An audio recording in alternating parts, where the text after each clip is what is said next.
Assalamu alaikum, Quran Weekly.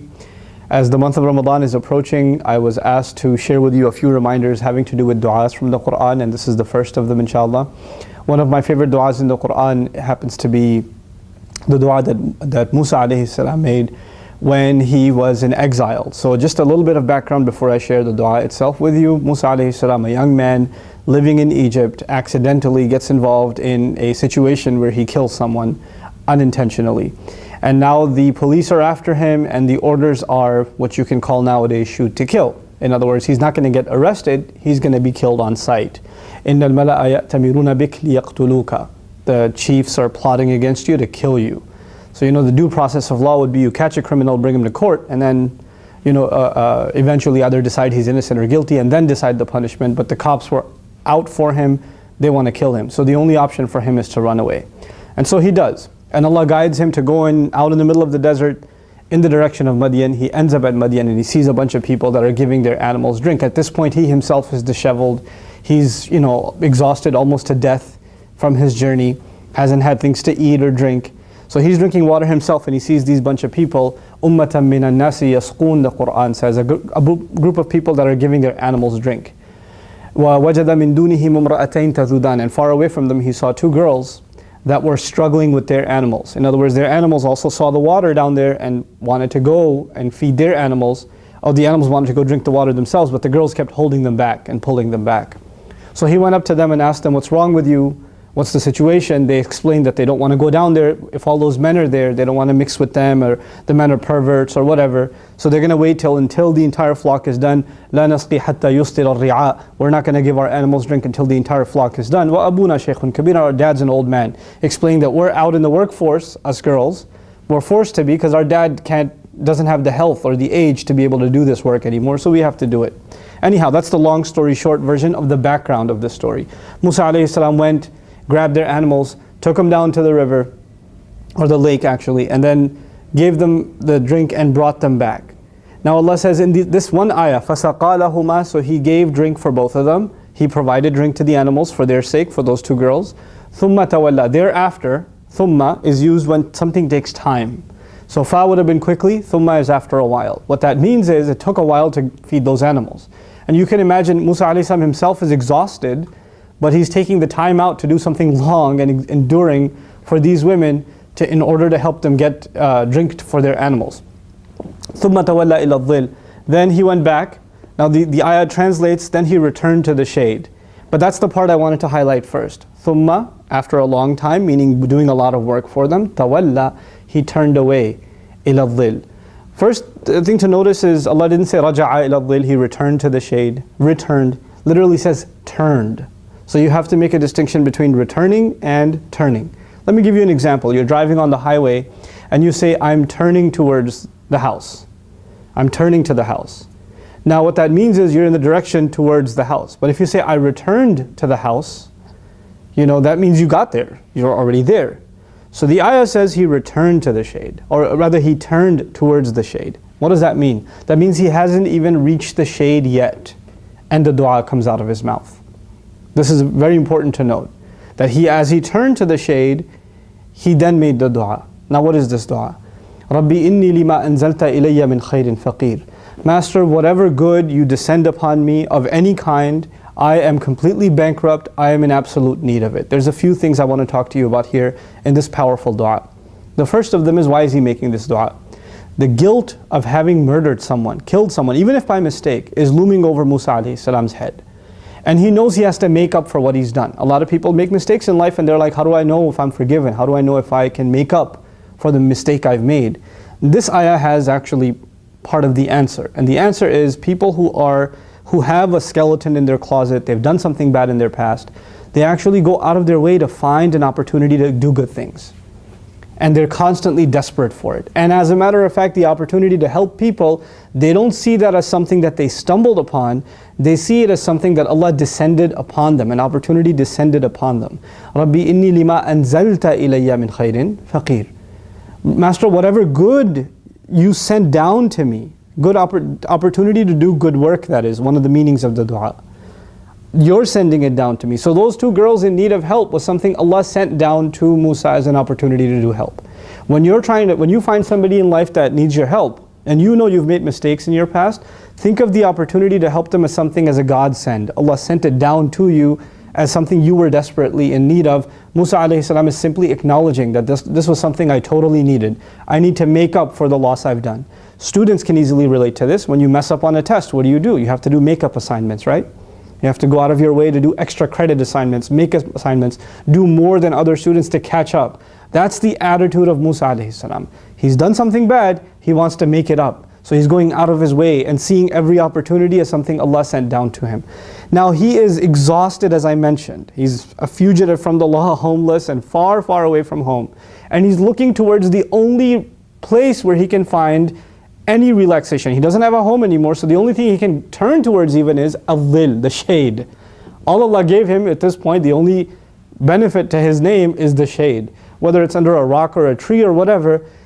And he can't even relax yet before he says, Ya Allah, if there's any other volunteer opportunities, I'm game, I'm ready to go. I'm ready to help more. SubhanAllah, that's the first sort of attitude that I wanted to instill into all of myself and into all of you, the urgency, the sense of urgency to want to do good even if one is exhausted themselves. Especially if they know there are things they need to run from as far as on Judgment Day. We don't want to see certain evil deeds and we want to bury them far away from us. We bury those evil deeds by doing good deeds.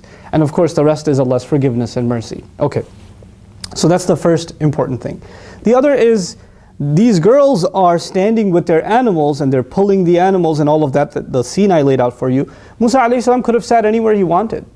If he was that tired, he could have just sat 2 feet by them. But Allah made sure to say, tawalla, he turned away, that he didn't stay in their company, he didn't stay close to them, because these are not mahrams to him. It's not appropriate for him to just be in the company of 2 young girls. So what does he do? He turns away from them and finds a place that is away from them, that faces in the opposite direction. This is part of the character and the modesty and the decency of Musa alayhi salam.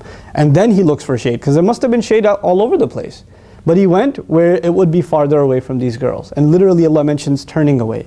Why is that important also? Because when you help someone, there should be no strings attached. He doesn't wait around for them to say thanks. He doesn't wait around for them to say, hey, so, are you from around here? Nothing. No, he turned away, he walked away. If you're going to help someone, don't have strings attached. Just do it because you want to help someone. That's all. Now, this is the first part of the first meaning of the ayah. Whatever good you send my way, I could totally use it. I am bankrupt. Faqir actually comes from faqr, which is a broken back. My back is broken, I have no strength left. The last part of this first meaning that I want to share with you is sometimes when people have hard times, they blame Allah. Right? Why did I have to lose my job? Why did I become homeless? Why did I get sick? Why did you do this to me? Look at the language that Musa alayhi salam uses. Obviously he's being tested. He's homeless, he's a fugitive, a lot of things are wrong in his life. I mean, if you talk about a tough economy, I don't think you'll find yourself in a situation as bad as his, in the middle of a desert with nothing to your name. And at that point, when he makes dua of desperation, this is the dua of desperate people, in that sense. If you're in a desperate situation, this is the dua for you. He actually brings all of the attention to himself and none of the blame to Allah. Whatever good you send to me, inni lima anzalta ilayya min khairin faqir. I am in need of whatever good you can descend upon me. Now we're transitioning into the second meaning of the ayah. The word khair may not just mean good deeds, it may also mean good things in life. Ya Allah, I don't have food, I don't have drink, I don't have clothes, I don't even have shoes, I don't have a home, I have nowhere to go. Send down something to me. So he understands also that provision comes from Allah, it comes from above. So he can only ask from above. And so he makes this desperate dua, walking towards the shade, and of course the girls now take their animals and they leave. They're not standing around. The only reason they were waiting there is because he was helping, or they were waiting for their animals to be fed. So they go back home. The father is surprised because the girls came home early. So he asks for an explanation. How'd you get home early? And they explain to him that there's this man who helped us. So he's surprised to hear about this man and he says, you should call him. So one of the girls comes back and now she's calling him. And this is still related to the dua, and I'll tell you why. Because the ayah says, فَجَاءَتْ إِحْدَاهُمَا تَمْشِي عَلَى اسْتِحْيَاءٍ in Surah Al-Qasas. Now Allah says, therefore one of those 2 girls came walking shyly. And came walking despite she was feeling shy. Despite the fact that she was feeling shy, she came up walking to Musa alayhi salam and said, إِنَّ أَبِي يَدْعُوكَ لِيَجْزِيَكَ أَجْرَ مَا سَقَيْتَ لَنَا My dad is calling you, no doubt, because he wants to pay you for the animals you fed for us. Okay, so the girl's ready to pay, but the word is therefore, fa. Why is there a therefore there? He asked Allah, Ya Allah, give me something good. Therefore, Allah sent him a job opportunity. Now there's this thing, some people have the attitude when people are offering you help, it's beneath you or you're embarrassed to accept the help. Right? So if somebody says, hey, I have a job opening at my company, no, brother, thank you, it's okay. I don't need it, it's okay, alhamdulillah. Like Allah will give me, this brother won't give me, I'm waiting for Allah to give me. Stupid. That is Allah giving you. That is how Allah gives. Musa alayhi salam asked Allah, but Allah sent a girl who was instructed by her father to say, hey, my dad wants to pay you. The other thing is Musa alayhi salam, like it was already mentioned, didn't ask for money when he did it. He did it for, if anything, Allah's sake. He did it out of sincerity just to help somebody. It was a voluntary deed, not something he was supposed to be paid for. Now she comes back and says, I want to pay, my dad wants to pay you for this. He doesn't turn to her and say, no, actually that was voluntary, I don't want to get paid for that, no thank you, I'll be alright.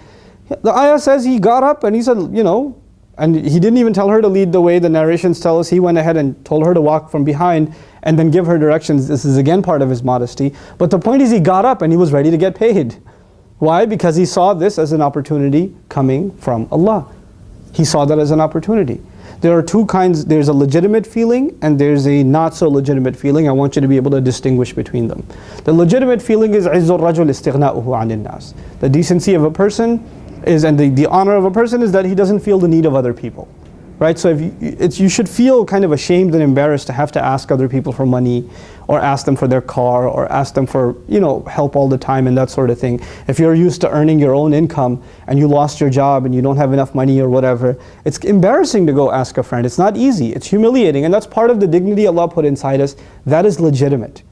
But when people offer you help and you need help, you didn't ask, people actually offered, then understand that that's something descending from Allah.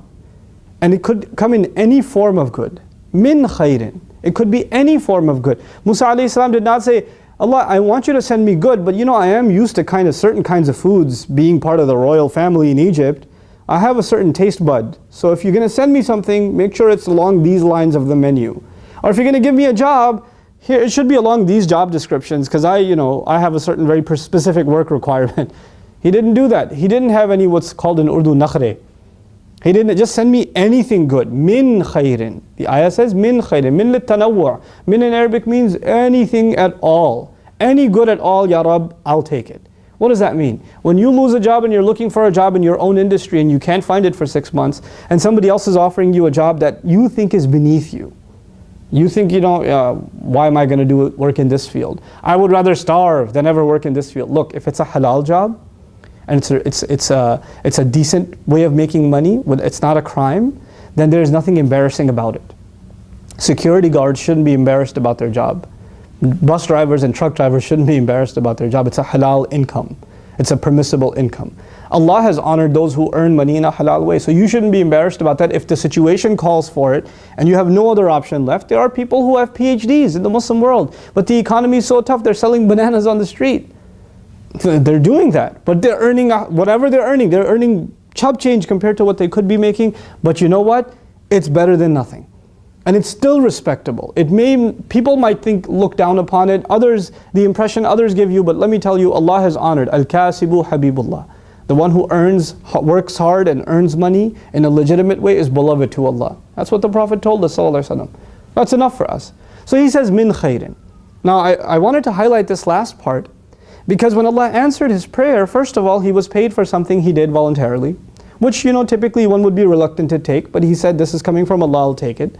Second of all, he got an offer to marry one of the two girls. This was part of the good that he had asked for, he didn't expect. How are you going to expect a homeless guy is going to go in looking to get paid, and in a half-hour conversation, he's going to get a marriage proposal? I mean, that comes from Allah. So he gets married. But then, let me transition fast forward to our times. One of the most embarrassing things you can do when the economy is tough is to work for your in-laws, or to live with your in-laws. I was like, how can I take money from my in-laws? It's the most embarrassing thing. For a man to have to work with his in-laws or work for them. Musa alayhi salam worked for his father-in-law 8 years. And then, the offer to complete 10, and some narrations say he did in fact complete 10. So, He's working for someone who we in our time would think, oh, how embarrassing, how humiliating. Why is Allah telling us these things? Because we set standards of embarrassment, humiliation, cultural lines that only make life difficult for ourselves. And Allah didn't make those things difficult for us.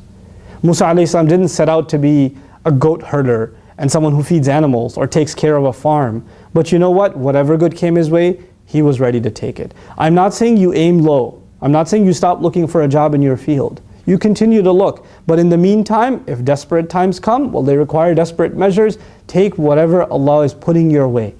And then keep looking for better and better and better. It's not beneath you, and it's not beneath Musa alayhi salam to accept whatever opportunity comes his way. I pray that Allah helps us understand these beautiful du'as of the Prophets that have so many awesome life lessons in them. And may Allah Azza wa Jal help us understand that every opportunity, every work opportunity, every friend, every connection you make, every contact you make, all of these are rizq, provision that come from the sky, that come from Allah, that we are desperately in need for, or in need of, and may Allah make us grateful for them. Barakallahu li wa lakum. Assalamu alaikum wa rahmatullahi wa barakatuh.